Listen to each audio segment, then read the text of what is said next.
जय शंकर की जय शंकर की जय शंकर की जय शंकर की। ओम नमः शिवाय। देखिए, जैसा कि लोगों ने हमारे लिए पूछा कि रुद्राभिषेक करने का क्या फल है, जैसे कि हमारे यहाँ श्रावण मास में चल रहा है, तो आप स्क्रीन पर देख रहे होंगे, सारी डिटेल्स आपके सामने है।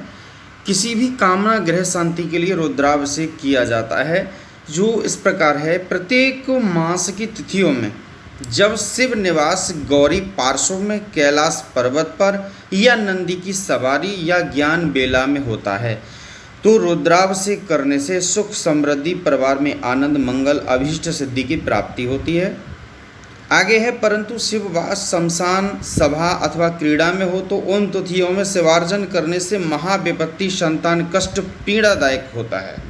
ये विशेष ध्यान देने की बातें हैं कि रुद्राभिषेक इस समय न करें जब शिव का वास शमशान में हो या क्रीड़ा में हो, रमण में हो, तो ना करें। नहीं तो ऐसे समय पर करने से संतान कष्ट और पीड़ादायक होगी और महाविपत्तियां आपको घोर अघोर हर तरीके से द्वंद्विकाल मचा देंगी। रुद्राभिषेक करने की तिथियां, किस तिथि में रुद्राभिषेक करना चाहिए? कृष्ण पक्ष की प्रतिपदा, पंचमी, अष्टमी, एकादशी, द्वादशी, अमावस्या, शुक्ल पक्ष की द्वितीया, पंचमी, षष्ठी, नवमी, द्वादशी, त्रयोदशी तिथियों में अभिषेक करने से सुख समृद्धि, संतान प्राप्त एवं ऐश्वर्य प्राप्त होता है। आप मैं बोल रहा हूँ और डिस्प्ले पे देख भी रहे हैं धीरे धीरे। रुद्राभिषेक करने से क्या फल मिलता है, ये लोगों ने पूछा, तो मैं बताने के लिए जा रहा हूँ। विद रिटिन शिव पुराण और तंत्र ज्योतिष को लेकर के ये बनाया गया है। जो हमारे यहाँ पंचांग तैयार होता है उसी का ये एक भाग है। यानी काल सर्प योग, ग्रह क्लेश, व्यापार में नुकसान, शिक्षा में रुकावट, सभी कार्यों की बाधाओं को दूर करने के लिए रुद्राभिषेक किया जाता है, जिससे अभीष्ट सिद्धि फलदायक है। यानी कोई भी काम नहीं रह जाता जिससे आपको फायदा नहीं मिलेगा। मन इच्छा अनुसार फल प्राप्त होता है। शिव का वास कब और कहाँ होता है, तो आप देख लीजिए, ये डिस्प्ले पे चल रहा है धीरे धीरे। जब भी आप इसे देखें तो रोक करके सब कुछ देख लीजिए, किस तिथि में कहाँ होता है, कैसे होता है और इसका फल क्या होता है।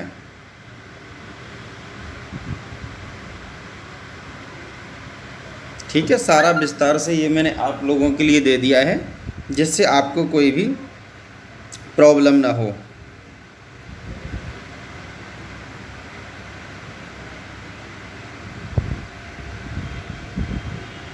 चलिए अब चलते हैं कि यदि पारद स्फटिक नर्मदेश्वर अथवा पार्थिव शिवलिंग का अभिषेक किया जाए तो बहुत ही शीघ्र चमत्कारिक शुभ परिणाम मिलते हैं, इतना जल्दी कि आप सोच भी नहीं सकते। ये मैं नहीं, वेद शास्त्र पुराण उपनिषद ये कहते हैं, वो आपके लिए बताया जा रहा है। अब किस से रुद्राभिषेक करने से क्या फल मिलता है? यानी जल से करने से वर्षा अधिक होती है, असाध्य रोग हैं तो उसके लिए कुशोदक से रुद्राभिषेक करते हैं। दध्ना च पशु कामया श्रिया इक्षुरसेन च मध्यान्हजे धनार्थी स्यान्यमुक्षरीथ वरिणा।